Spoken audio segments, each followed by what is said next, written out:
In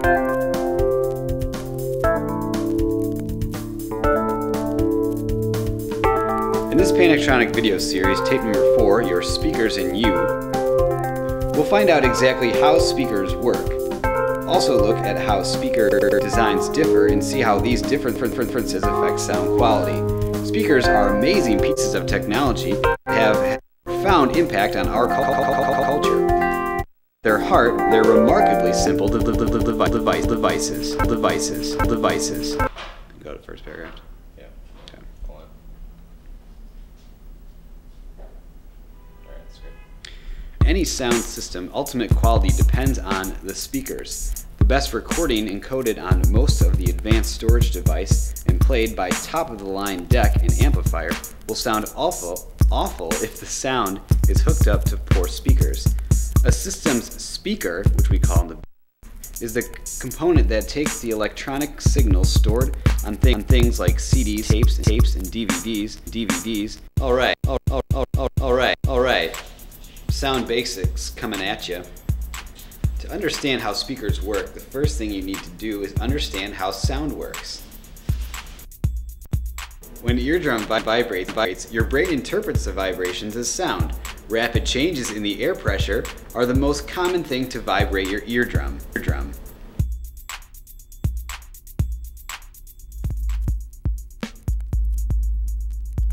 An object produces sound when it vibrates in air, through liquids and solids, but air is the emission medium when we listen to speakers.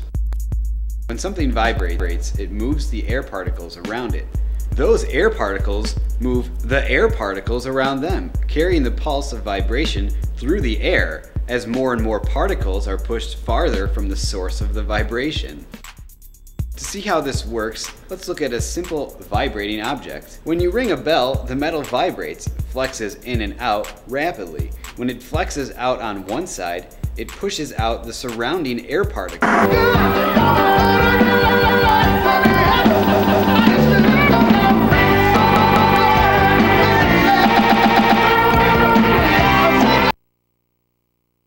Business, a speaker is a device that is optimized to produce accurate fluctuations in air pressure.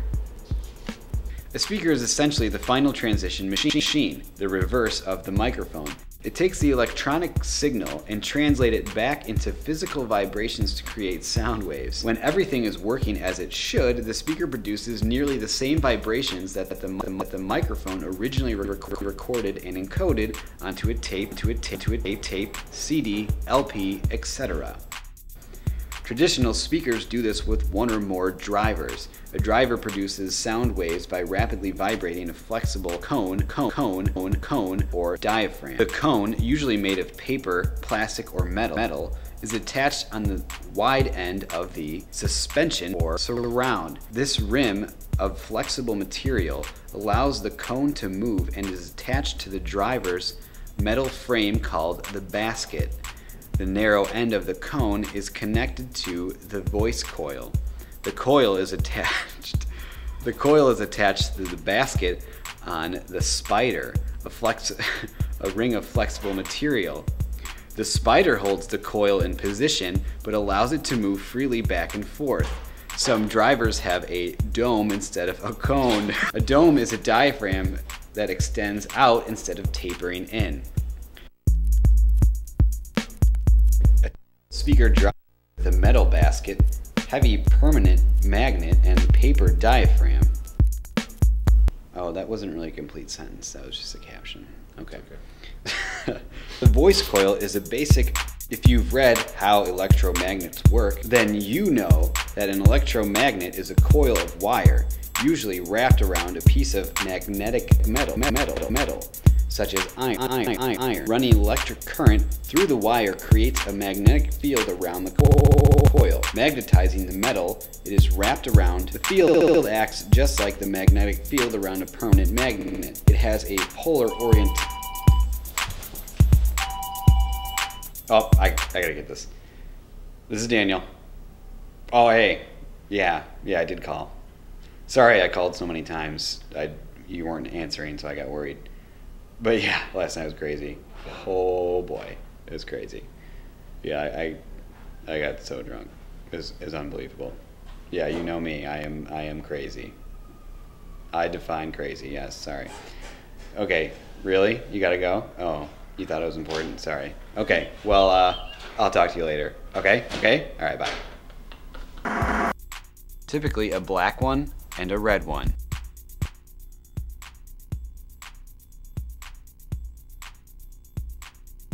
Although drivers all work on the same concept, there's actually a wide variety in driver size and power.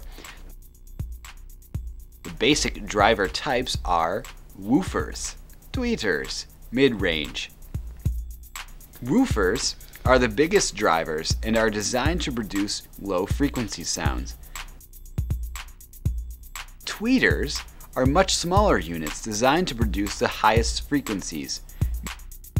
Mid-range speakers produce a range of frequencies in the middle of the sound spectrum. And if you think about it, this makes perfect sense. If you really think about it, to create higher frequency waves, waves in which the points of high pressure and low pressure are close together, the driver diaphragm must vibrate more quickly. This is harder to do with large cone or dome because of the mass of the cone. Conversely, it's harder to get a small driver to vibrate slowly enough to produce a very low frequency sound. It's more suited to rapid movement. To produce quality sound over a wide frequency range more effectively, you can break the entire range into small chunks that are handled by a specialized driver. Quality loudspeakers will typically have a woofer, a tweeter, and sometimes a mid-range driver, all include in one enclosure.